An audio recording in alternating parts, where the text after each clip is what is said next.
A very good day to all the participants of the Faculty Development Program on Embedded and Real-Time Systems. I am Dr. S.R. Malathi from the Department of ECE, Sri Venkateswara College of Engineering. I will be covering the topics from Unit 2. Unit 2 is about ARM processor and peripherals. The various topics under Unit 2 are listed. It's about ARM architecture and its versions, instruction set, stacks and subroutines, features of the microcontroller LPC214X family, peripherals and timer unit, pulse width modulation unit and UART, and also the block diagram of ARM 9 and ARM Cortex M3 microcontroller unit. Being a faculty development program, there may be faculties who are new to the teaching profession, and also there may be faculties who are about to teach this subject for the very first time. For them, I would like to give a small note. It is always better to give a review of all the basic subjects which the students have studied in their lower semesters and bring them to the current track. So for this embedded and real-time systems, we will be seeing about the classification of computer architecture and characteristics of microprocessor and microcontroller in the forthcoming slides. We can show this kind of simple computing systems block diagram and ask the students to list out the various input devices, output devices, and ask them about what is data memory, program memory, and also ask them about the various important blocks inside a central processing unit and what different types of central processing units they have studied, etc. Depending on the instruction set architecture of the CPU, they can be classified as CISC and RISC. CISC stands for Complex Instruction Set Computer and RISC for Reduced Instruction Set Computer. In CISC, as the name implies, the instructions are more complex than RISC CPUs. Because in CISC, the number of operations embedded in a single instruction is more, and that's why it also consumes more number of clock cycles per instruction. But at the same time, the number of instructions needed per program to complete a task is less. This kind of CISC processors are manufactured by companies like IBM, VAX and Intel. Some of the processors are also listed here, and CISC processors are widely used in desktops, laptops and servers. To understand the complexity nature of the CISC CPUs, consider the MUL instruction. Depending on the addressing mode of the MUL instruction, the operand may be an immediate operand residing in the instruction itself, or the operand may be residing in a register or in a memory location. Once this MUL instruction is executed, operands will be fetched from the register or memory location. The product will be computed and will be stored in a location according to the addressing mode. So the programmer has to take care of storing all these functions needed to execute a MUL instruction. Whereas in a RISC processor, the complexity is broken down into simple instructions, so which we will see in the forthcoming slides. The next type of instruction set architecture of the CPU is RISC, Reduced Instruction Set Computer. RISC processors make use of simple instructions which can be executed within a single clock cycle. Because of this, they also consume less power. Hence, they are used in microcontrollers which are used to build embedded systems. One of the unique features of RISC is pipelining. All these are achieved at the cost of the number of instructions per program. That is, the number of instructions in a program will be more compared to CISC to achieve the same task. In summary, RISC CPUs have less number of instructions, and these instructions have less instructional formats and few types of addressing modes. To highlight the difference between RISC and CISC processors, Let us once again consider the MUL instruction which was used in CISC CPU. In a RISC CPU, the same multiplication operation can be achieved by making use of three instructions: load, product, and store.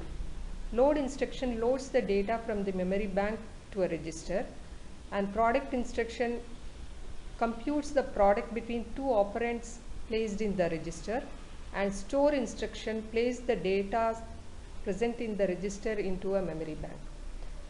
So this simple example highlights the main difference between RISC and CISC in terms of the number of instructions and the complexity of the instructions. In most of the embedded systems, microcontrollers make use of random access memory and read-only memory for specific purposes. RAM, which is volatile, is used as data memory, and ROM, which is non-volatile, is used as program memory in most of the embedded systems.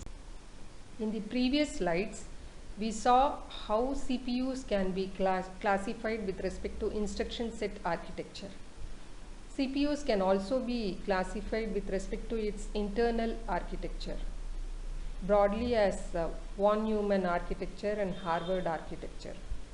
In von Neumann architecture, same memory is used to store instructions as well as data, which is the kind of architecture followed in conventional computing systems. Whereas in Harvard architecture, separate memories are used for storing instructions and data. Most of the embedded systems make use of this kind of microcontrollers. Instructions are stored in ROM and data are stored in RAM. In order to give an overview about what the students have learnt already, we can show this kind of simple block diagram about a microprocessor and highlight about the various important blocks within a microprocessor.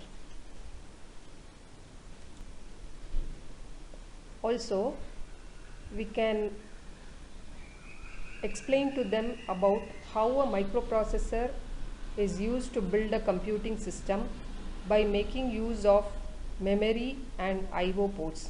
How a microprocessor is interfaced with memory and I/O ports in building a small microcomputer can be highlighted. While explaining about microcontrollers, we can ask the students to identify the various blocks which were placed external to the microprocessor in a microcomputing system and how they are placed onto the same chip in a microcontroller, like the memory block and I/O blocks. Apart from that, we can also ask the students to identify the additional blocks which are placed onto the same chip, like counters, timing and control, interrupt circuits, etc. Whereas these blocks are all used externally in the case of a microprocessor based computing system.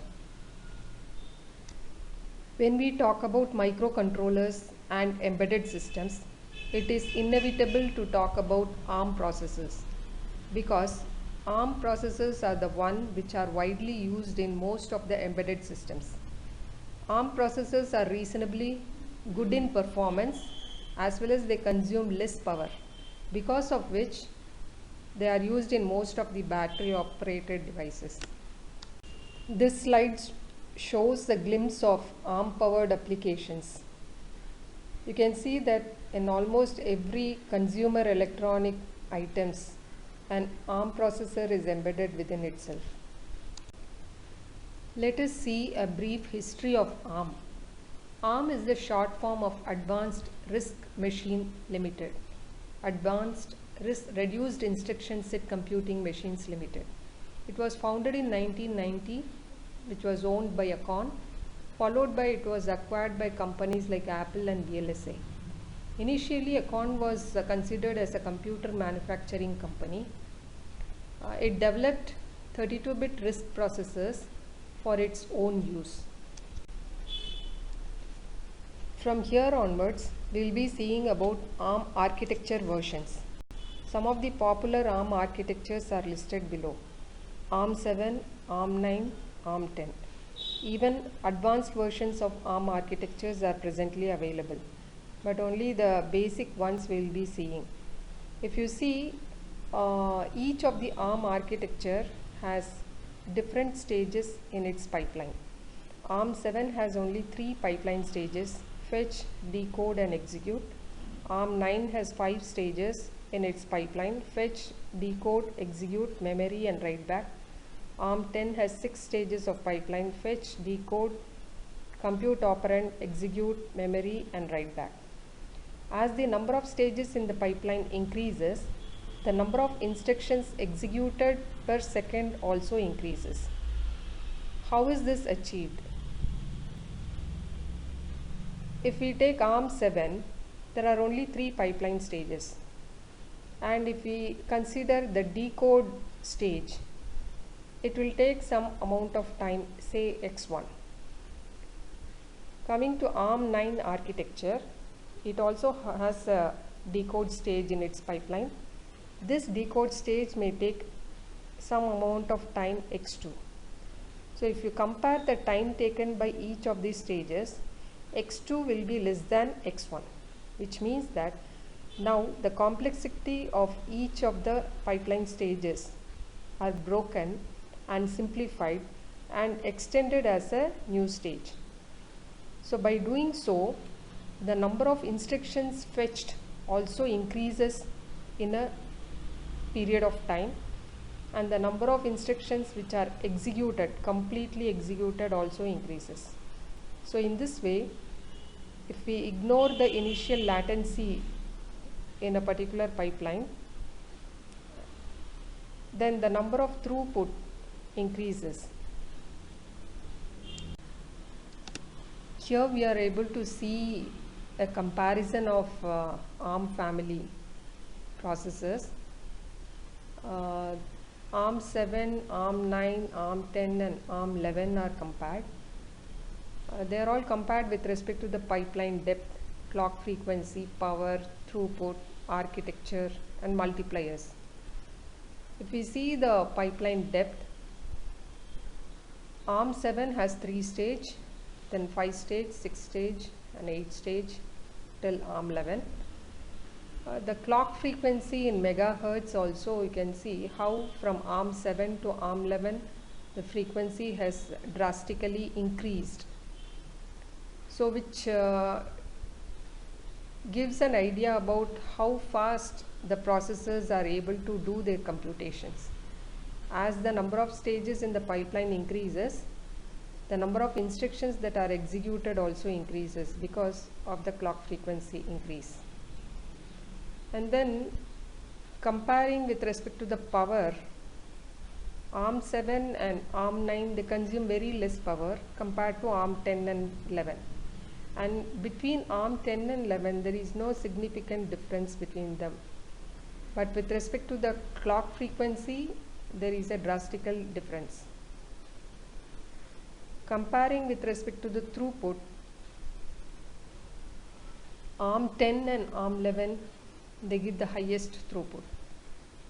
And architecture wise, we can see ARM 7 follows the oldest architecture method, von Neumann method, whereas ARM 9, 10 and 11, they follow Harvard architecture. So Harvard architecture is nothing but having separate data memory and instruction memory. Von Neumann architecture has common memory for both data as well as instruction. And with respect to multiplier also, there is a difference. ARM 7 and 9 have 8x32 multipliers, whereas ARM 10 and 11 have 16x32 multipliers. Let us see how the throughput can be increased by increasing the number of stages in the pipeline. Here the pipeline stages of 2 ARM processors are shown. One is ARM 7 TDMI with 3-stage pipeline and ARM 9 TDMI processor with 5-stage pipeline. So in a pipeline, each stage consumes some amount of time to complete its work.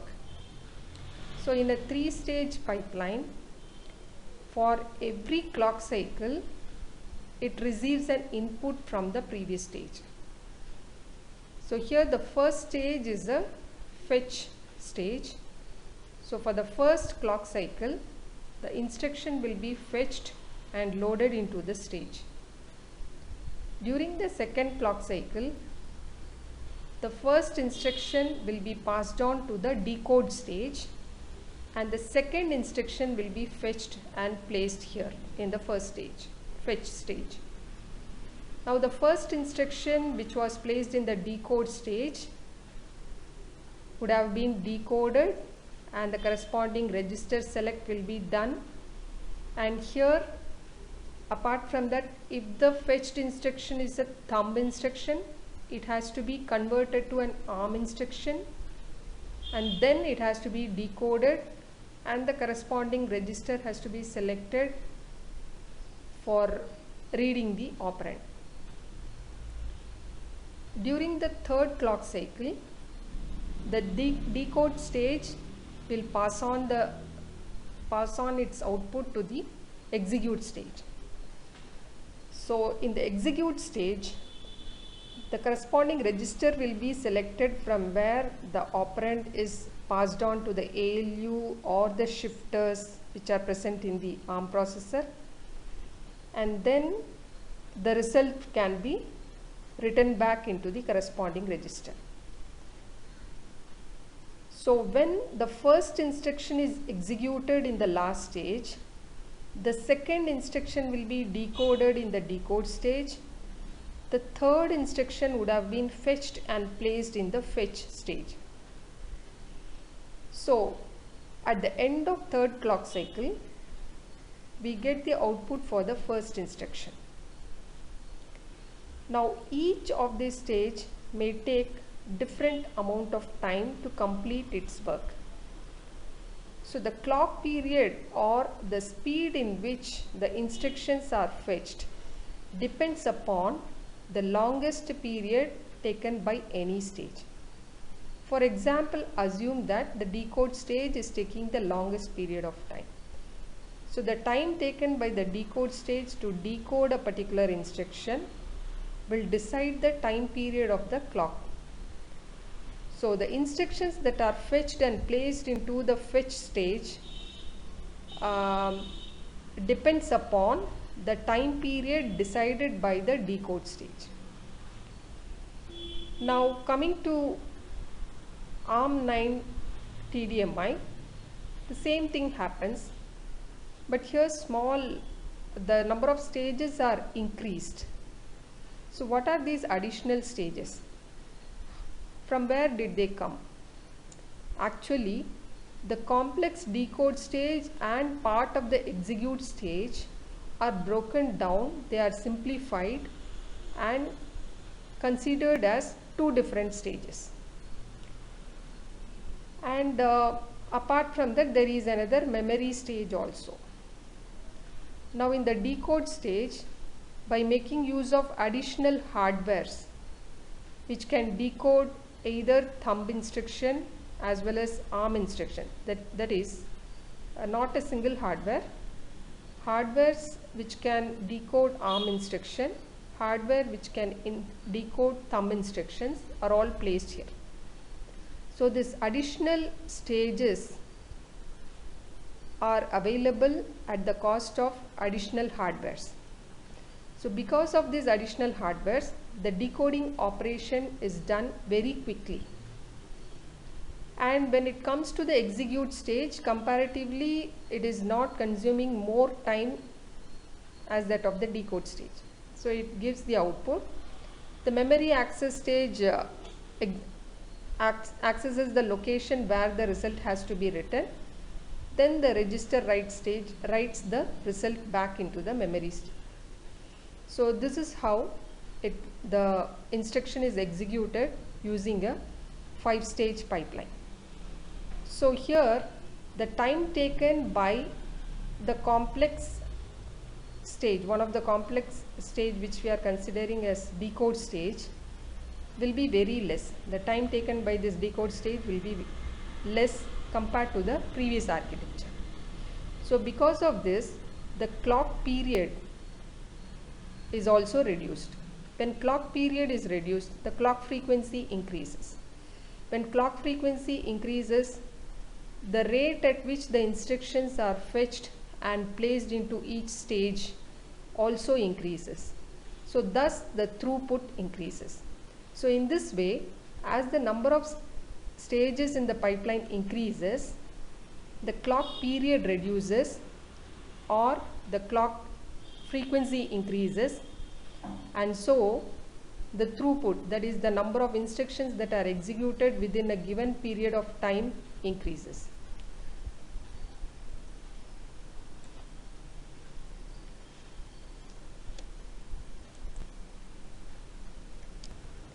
ARM is based on RISC architecture.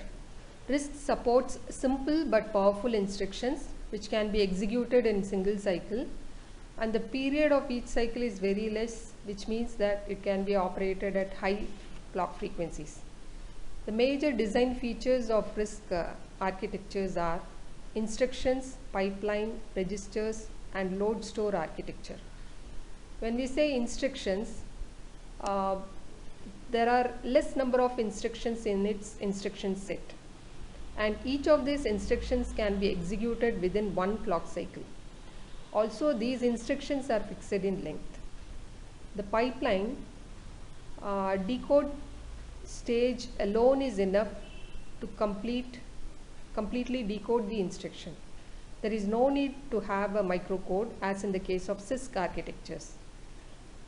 As far as registers are concerned, large number of general purpose registers are available, and the load store architecture is one of the attractive feature of RISC architecture. That is, data processing instructions completely work on registers alone. Also, the load store instructions are used to transfer data to and from the memory. So everything is kept simple in the case of RISC architecture. Nowadays, even CISC machines make use of RISC concepts. ARM architecture is different from pure RISC architecture. A pure RISC architecture must have instructions which are of equal size, that is 32 bits in size, and these instructions must be executed within one clock cycle. Whereas various ARM architecture versions are not like that. For example, there are instructions which can load and store from multiple registers. In order to have high code density, this kind of instructions are used, and these instructions take more than one clock cycles also. And also there are some instructions which make use of a hardware called inline barrel shifter. For this, the instructions used are more complex in nature, and they are used to improve the performance as well as the code density. They also consume more than one clock cycle. Apart from that, there are also instructions which are smaller in size. There are 16-bit instructions called as thumb instruction set, and these are used in order to increase the code density. Usually they give an improvement of 30% increase in the code density. And also there are conditional execution instructions which reduces branching, thereby it can increase the performance of the processor. And there are also some enhanced instructions which are used for DSP applications. Two versions of ARM architectures are shown here, ARM 7 and ARM 9. ARM 7 follows von Neumann architecture and ARM 9 follows Harvard architecture. As we know, von Neumann architecture doesn't have separate instruction memory and data memory, whereas Harvard architecture has. In both types of architectures, the input ports and output ports are considered as one of the memory location. This kind of mapping is called as memory mapped I/O. Because of this, there is no specific instructions for fetching input or sending output. Using simple load and store instructions, inputs are fetched and outputs are sent from the processor. Here, various ARM versions are listed. It is good to understand the naming conventions of ARM architectures. Let us see about some of them. Here, this ARM V5TEXP gives certain information to us. What are they? V5 stands for version 5 of ARM architecture, and T stands for support of thumb instruction. E stands for enhanced DSP instructions, and this XP stands for except certain instructions of DSP, all others are supported. Some instructions like LDRD, MCRR, MRRC are all not supported by this processor. So the naming convention gives certain information to the user. Similarly, another processor, ARM V5TEJ, indicates that this is a version 5 ARM architecture. T indicates that it supports thumb instruction. We know that thumb instruction are 16-bit instructions. Usually ARM processors work on 32-bit instructions. If there is a T in the ARM version's name, it indicates that apart from 32-bit instruction, it can also execute 16-bit instructions. E indicates that the extended DSP or enhanced DSP instructions can be executed by this processor. Here there is one more mnemonic called as J. J stands for JSL extension support. So JSL extension support is nothing but the processor is capable of executing Java bytecodes.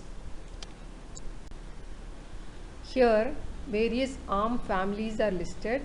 Along with that, for each ARM family, different versions of ARM architecture and the corresponding ARM cores are listed.